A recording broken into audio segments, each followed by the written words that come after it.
Okay, so tonight we're going to get started. Ellen, thank you so much for joining me.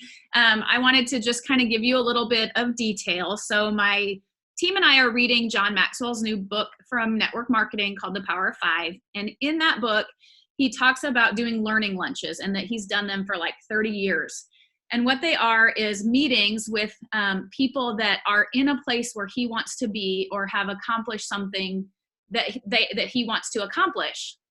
And so I challenged my team to do learning lunches with leaders in Plexus. So for me, you are one of those people. And so I invited Ellen to come on here today and join me and do a little learning lunch, even though it's in the evening. So essentially, I'm going to ask you, I think it's 7 questions, and just kind of, you do not have these ahead of time. It just becomes a conversation, and I kind of get to learn from you and make sure that, I take that input in. So hopefully I make different mistakes and not the same ones. Okay. So the first question, what is the greatest lesson that you have ever learned? Ooh, that's a good one. Like, is that the starting question then? Well, the first thing that comes to mind, because I've been doing this business it'll be 6 years in December. So I've made all the mistakes. I have, we make mistakes. That's how we kind of fall forward and get up on the right path. But I would say that it's about people, that it's got to always come back to, it's got to be about people, not about me ranking up or me hitting a certain goal or me signing 3 people so I can get the 150 cash or whatever it is. It's got to ultimately be about people, because this business is really based off relationships, and you have to have a heart for people. To go to the top of the company, I really feel like you have to have a heart for other people. That's awesome. Awesome. Question 2, what are you learning right now? Right now, I'm constantly, I'm not a reader, but I'm a listener. So I listen to different podcasts from different leaders, not necessarily in Plexus, just because, I want to have a vision outside of just network marketing. Mm-hmm. So right now I'm not currently reading anything, but I'm working on areas in my leadership where I can delegate more. Because I'm kind of one of those people that I feel like, I have to have my hands on everything in order, inspect what you expect. Yes. But in the end, like, I'm running ragged a lot of the time. So I'm really learning. My husband is a great leader in the ministry, and he's a great delegator as well, but he had to learn that. And that's kind of an area that I'm really dealing with, is I can't do this all by myself. I didn't get to Diamond all by myself, so I can't do day to day by myself. I've got to kind of help people, get them where they need to be or where they want to go. And then, they're good. They know what they're doing. If they have questions, they can come back to me, but otherwise delegation is a big one for me. Yeah, I think that's good advice, because I think when you start gaining a team, the leadership piece, it kind of sneaks up on you. And then all of a sudden it's like, wait a minute, I had all these things that I was doing and I thought I was busy, but now I have twice that much with everybody else. And I have a whole new level of busy. So that's good. I'm going to put that on my list, start working on that a little bit at a time. It's good to learn that one early on, for sure. How has failure shaped your life? Man, these are good questions. I told you there was a reason you didn't want to know ahead of time. I know. I'd probably overthink it too. I guess, I'm an Enneagram 3. So achievement and winning and all that kind of thing, or I'm like, I love that kind of stuff, competition. But you're not going to, I didn't get to the top. Like I mentioned to you before, I had to fail a bunch of times. And I go back to that Michael Jordan reference where how many shots he's missed, like thousands of shots, and won and lost hundreds of games. But what do we know him for? We don't know him for all that, those failures, so to speak. Yeah. We know him for being like the best basketball player ever. And I mean, I guess he's still doing pretty good, retired, because he's got his silhouette on shoes and clothes. Right. So I think he did okay. But failure is a part of success, in that that's how we learn. That is how we go, oh, man, I set this goal for myself and I wasn't anywhere close this month. And so, okay, have a 24-hour pity party. Have that, but then go, okay, I need to be realistic about how much effort I'm putting in, or how hard I'm going to work on this. So let me reset, reshift my goals, and then go forward again. It's like, oh, okay, that didn't work. It's like going down a one-way street the wrong way. You're like, oh, this is not the right road I need to be on. So we readjust, and then we're going to get on the right road. And we may have to go down the wrong way a couple of more times before we get back on the path. That's how it's kind of like the maze. When a mouse goes in a maze, what do? They run into stuff, and then they back up and they go the other way. And then they can't get that way. They back up and go another way. So it's really just kind of learning those different avenues to go down. And I mean, we got to all do it. Yeah. But that will eventually put us on the right path. Something you said about we don't remember him for his failures, it just kind of clicked for me, because for me, I hold on to my failures so much longer than anybody else does. Like, it happens, it's noted, and they move on, and I'm still over here just kind of living in it, like, oh, but I didn't do that right. And, analyzing and overanalyzing. So that's good to just kind of remember everybody else has moved on. So I should too. Well, and looking back at where I've come from and what I did, it's so much easier said than done. But if that's a part of becoming successful. And if you're not failing, you're not heading towards success. And I don't think anybody that will see this would look at Ellen Ford and say that she had failed, Right. And so it really is That's those smaller things. So that's awesome. Well, you kind of touched on this one, so maybe it can say listen to, but what have you read or listened to that I should read or listen to also? You may have already read this one, because I actually read this book. I do read some books. Millionaire by Halftime by Presley Swaggerty. Okay. Because I'm competitive, I love sports. Him being a football coach, it really spoke to me, and it's plain and simple.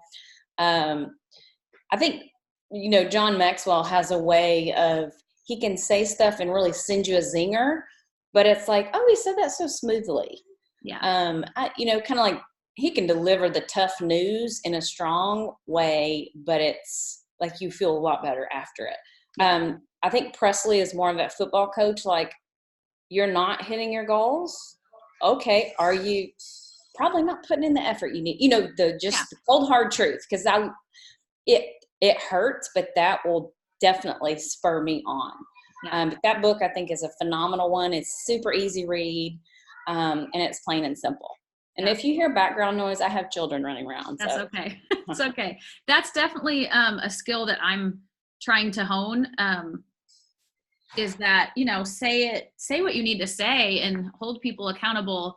But I always worry, like, are they taking that the wrong way? And I know I've been on calls where your downline are on those calls, and they have said, like, the only reason I'm a diamond in this company is because Ellen held my toes to the fire. Like, she called me out when I was making excuses. So that's on my new read list. Do it, girl. If you're a reader, you'll probably read it in like an afternoon. I'm definitely a reader. I usually have about 3 in line. Right now I have 2 after John Maxwell's books. Oh, yeah. The next question, what have you done that I should also do?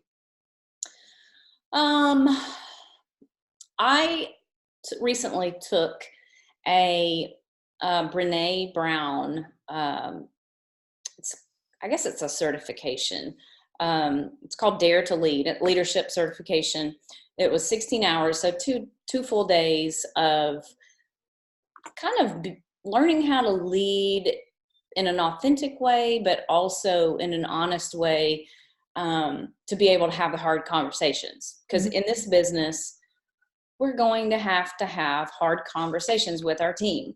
Right. Not necessarily prospects, because they're still trying to figure things out, and brand new ambassadors, but we're going to get to a certain point, especially females, we're connectors, we're emotional, just how that's just the fact. And then we're dealing in an industry where we're dealing with people and all day long, every day. So I really feel that, me taking that course was, because I thought I'm a diamond.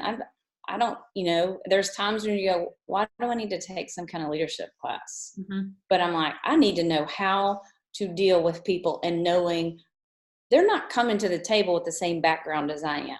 They're not coming to the table with the same morals I have, the same ideals, the same, beliefs. They may be coming to the table with some hurts, some baggage, some things that cause them not to have self-esteem at times, or worry about what people think, or fear, failure, rejection, and all these kind of things.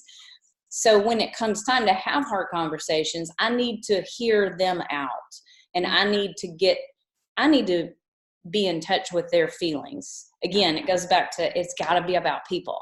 And when you need to address, when there are other issues on your team and you need to address, like you need to call out a leader for kicking back while their team's rolling. Right. How to have those conversations in a way that takes the emotion out of it. So it's still, if you and I had a disagreement, I know you and you know me, and we're very plain English. We could have a talk and then go, girl, did you see blah, blah, go immediately into something else. Could. Yeah. And because we need to be able to leave it on the computer and then go on about our life. Right. That's awesome. I'm going to check that out. Brene Brown's from Houston, right? Huh? Brene Brown's from Houston, right? Yeah, I do. Yeah.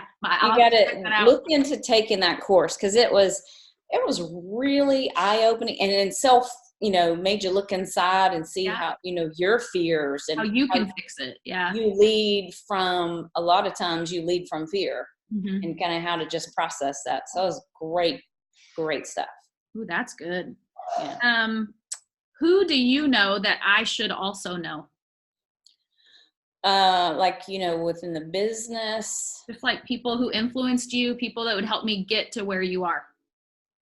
I would say people who, I kind of gravitate more toward the people that are like me.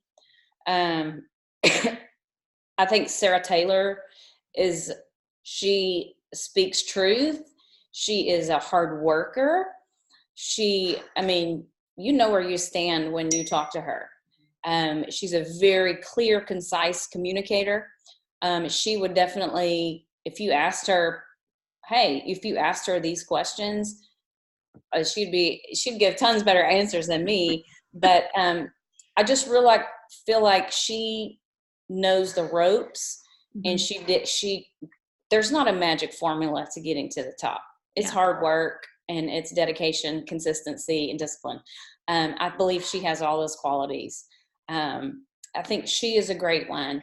Who was I talking to the other day? Rebecca Folks. Mm-hmm. Phenomenal leader, phenomenal, just one-on-one person. She has a very positive outlook. She loves people. Mm-hmm. And you can tell it when you see her posts. To me, it just speaks love. And when I'm trying to communicate stuff, I love to read hers, because it's so very original to her, but it's sweet. There's something just very sweet and honest about her. And same thing. She is a hard worker, and she's very dedicated. She's very disciplined. And I think those are really important things, and two leaders I highly respect in the business. Awesome. So the last one might take you back a little bit. You might have to be like, let me think about that. Okay. The last question is, how can I add value to you? You add value to me. Yes. Okay. Well, I want everybody to go diamond. If you want to go diamond, I want you to go diamond. What I guess gives me joy is, because I've led a lot of coaching groups in the past, is when people don't need me anymore. That sounds really weird. Yeah. But they don't, it's not, I think we all need accountability because there's no success without accountability. But someone that's like, I'm ready to do this, and they just take what I have taught them, what I have emulated to them, and then they run fast, and it's like you can tell they're working because you're like, oh my gosh, Jill Halligan's on the leaderboard again. Oh my gosh, let me reach out to her. It just take what you learn, and not, because I have some people that they take it and they mull over it, and they, okay, I'm going to do this. And they're a big vision dream person. It's like, I love that, but I want you to put it in action and go do it. Mm-hmm. And I feel like you're a no excuses person. You're realistic. You are someone who, there are not many Jules that will come back and do an IPA challenge that is set up for someone who just started. Right. You're on those. Right. You're in those challenge groups that we do, those squad groups. And, a lot of those are kind of tailored for people, gold, senior gold, that are in that middle range that they've got to bust through a bunch of walls. You will come, you're like, because this is brass tacks. This is what I need to do to get to the next level. And I think you're willing to do it. Yeah. I want to see you take it and then double that momentum and just, I know you work a lot of long hours, like at school and stuff, but it's stuff like this that there's a lot of people not doing what you're doing. And that's when like, okay, the wheels are starting to go faster. So I just think that increased momentum and just taking it and launching is what I think. That would give me ultimate joy. I'm on it. Yeah. Okay, well, that's it. That you made it through. What did you think? I passed. I love this. That's cool, right? I love this idea. I want to do it. So. Yeah. So I'm gonna I'll finish this up and I'll send you the recording and use it how you want. But thank you so much for meeting with me. It is so much. It's very beneficial not only to my team but to me to just have that few minutes with you to be able to like absorb how you learned and your your fears and the doubts that you had and the mistakes you made. Like that, I've got like 5 things that I need to go take care of. So I appreciate we all do. I appreciate your time tonight so much. Thank you. Oh, you bet. Thanks for having me. Absolutely. All right, I'll talk to you later. All right, bye. Bye, Ellen.